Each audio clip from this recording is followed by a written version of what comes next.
नमस्कार जय जगन्नाथ जय पंचसखा आम सहित पुणी जोड़ी होती भागवत पति आपण तो जानते से तो बहु मालिका कथा कहती जगन्नाथ संस्कृति सहित जड़ित अच्छी आम पचारि बुझा महापुरुष अर्खिदास एवं हाड़ीदास एवं महापुरुष अच्युतानंद जो त्रिकोण भूमि भीतर जो क्षेत्र रही जलुका रही आपंकर उड़कड़ा ओंकार क्षेत्र रही नदी सब रही गुप्त नदी रही सुबलया कुबलया मईजरा अच्छी आपणकर रही सुक नई अच्छी आपणकर गोबरी नदी अच्छी विरूपा नदी अच्छी यही जो आरी भीतर जो त्रिकोण भूमि भीतर जो पंचकोशी भितर कि लीला हम एवं कौन प्रभुंकर कार्यक्रम सब रही जो तीन कोण भितर कौन कार्य आगुक से बाबद कौन कहे टिके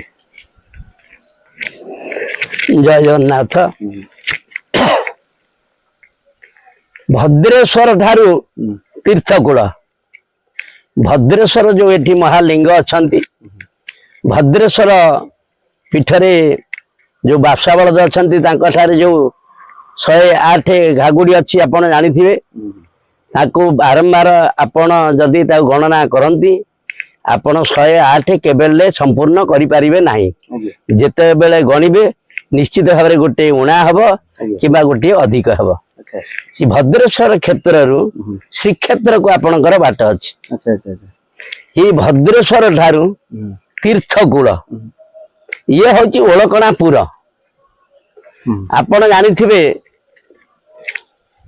फाल्गुन मास चतुर्दशी जोटा ओलकणा मेलन हुए चतुर्दशी मेलन फाल्गुन मास चतुर्दशी से दिन हुए ब्रह्मनिशी भद्रेश्वर ठारू तीर्थकूल ये अटे ओलकणापुर आ भितर अनेक देवादेवी स्थान अच्छा आ भितर अनेक नदी अच्छी पद्मावती नदी अच्छी आपणकर एठी आमर चित्रतोलार धार रही सी चित्रतोला कलौ चित्रतोला गंगा गंगा ठारू 100 वर्ष बड़ होउचंती तांकर जो पार्श्व नदी सब अच्छा 3टा धार अच्छी जोटा को कहते कि बर्तमान चुक नई जोटा मईजरा नई कहते आपे को आपे निर्माण होती जो आमर अच्छा महांगारे विनोद बिहारी अच्छा ए विनोद बिहारी रे आपण देखिथिबे जेतेबेले आसीचंती लंगर पाई नाही सी केते गभीर अच्छी कहीपर ना सेठी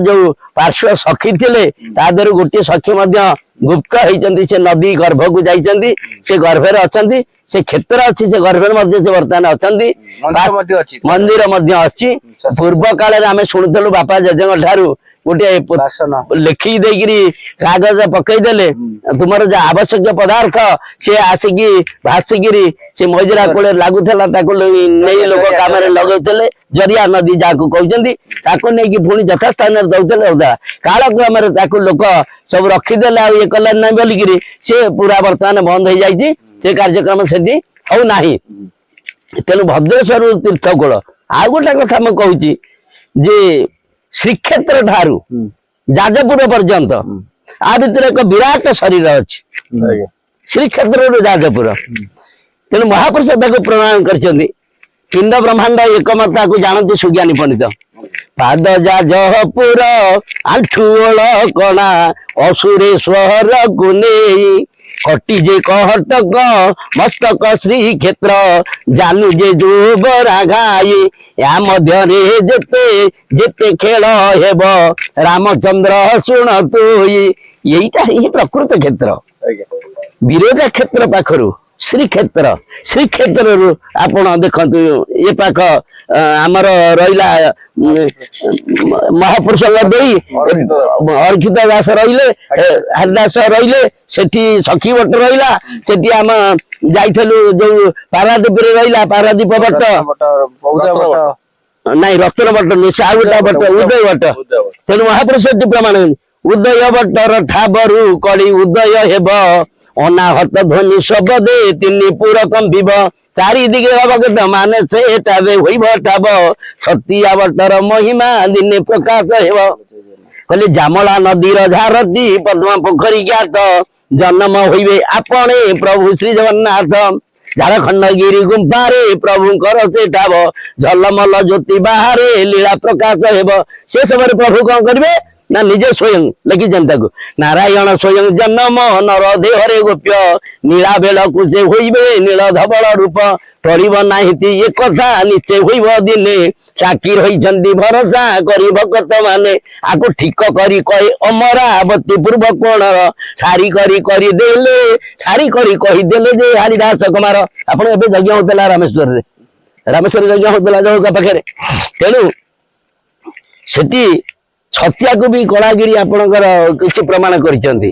ଛତିଆକୁ ବି କଳାଗିରି କହୁଛନ୍ତି। ଆମେ ଏ ପାଖରେ ଆମେ କହୁଥିଲୁ କଳାଗିରି ଆପଣଙ୍କର ଯୋଉ ଗାଙ୍ଗି ଅଛି ତାଙ୍କୁ ବି ଆମେ କହିଥିଲୁ କଳାଗିରି। କାହିଁକି ନା ଅଷ୍ଟଗିରି ଅଛି ଅଷ୍ଟଗିରି ବେଢିଛି ଚାରି ପାଖେ ଯାକ କିନ୍ତୁ ପ୍ରଭୁଙ୍କର କ୍ଷେତ୍ର କିଛି ଅଛି। କଳାଗିରି କାହିଁକି କୁହାହଉଛି କଳାଗିରିଟା ପ୍ରକୃତ ଆମେ କାହାକୁ କହିବା ହରିଶ ପାତ୍ର ସାଙ୍ଗରେ ଆମର ବି ନାଗିଥିଲା। ସିଏ କହିଲା ସିଏ ଆମେ କହିଲୁ ଏଠି ଆମର ହେଲା ତର୍କ ବହୁତ। ଆପଣ ମୁଁ କହିଲି ଆପଣ କୁହନ୍ତୁ ଆମେ ଯୋଉ ମହାପୁରୁଷ ଲେମା ଗୋସାଇ ଲେଖିଛନ୍ତି ଗିରି ଗୋପ୍ୟ ହୋଇଅଛି ମାଟି ପ୍ରାୟ ହୋଇ ଗହ ଗହ ବସନ୍ତ ଯେ ସର୍ବଦା ଶୁଭ ସେ ଜାଗାଟା କି ଆମକୁ କୁହ। ଗିରି ଗୋପ୍ୟ ମାଟି ପ୍ରାୟ ଛତିଆ କୋଉଠି ମାଟି ପ୍ରାୟ ଆମକୁ କୁହ।